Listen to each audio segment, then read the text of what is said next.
అరే మామ శాలరీ పడ్డాక రేట్లు తీసుకొస్తావా? నోరా పిసి పిసి పిస్తున్నారా రే అందరికి నేను ఇంటికి తీసుకుంటా వచ్చేయండి. పోయి న్యూ ఇయర్ పట్టి రే పోరా. మామ గోవా ట్రిప్ ఉంది, అది మాత్రం మిస్ చేయకు. రే పోరా. ఎంత పిసినారు ఏంట్రా? లైఫ్ లో కొంత ఎంజాయ్మెంట్, కొన్ని హ్యాపీ మూమెంట్లు అనేవి ఉండాలిరా. అవి డబ్బు కన్నా చాలా ఇంపార్టెంట్. ఆ మాత్రం ఎంజాయ్మెంట్ లేకుండా ఎందుకు నీ జీవితం? ఏం చేసుకుంటారు ఆ డబ్బుతో?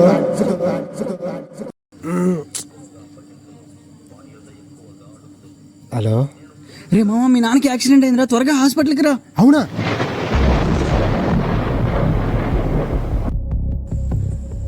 అరే మామ 2 లక్షలు కావాలరా, అర్జెంట్ రా. లేవురా. మామ ఒక్క 2 లక్షలు రా. అంత అంటే కష్టం రా. నీకు అదిలో డబ్బు అంటే లెక్క ఉండదు, నీకెట్టారా బాబు.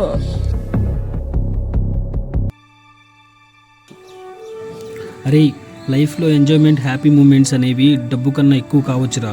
కానీ వాటికన్నా ముఖ్యమైనవి ఆపదలు, అవసరాలు లైఫ్లో ఎప్పుడైనా రావచ్చు. వాటికి మాత్రం డబ్బు కావాలి, డబ్బే కావాలి. డబ్బు అవసరమైనప్పుడు ఖర్చు పెడితే ఉపయోగపడుతుంది, అనవసరంగా ఖర్చు పెడితే అత్యవసర పరిస్థితుల్లో ఇలానే నిలబెడుతుంది. లైఫ్లో ఎంత సంపాదించావు అన్నది ముఖ్యం కాదురా, ఎంత సేవ్ చేసావు అన్నది గొప్ప. రేయ్ నీకు డబ్బులు సెట్ అయిన వెంటనే తిరిగిచ్చేయరా. సరే మామ.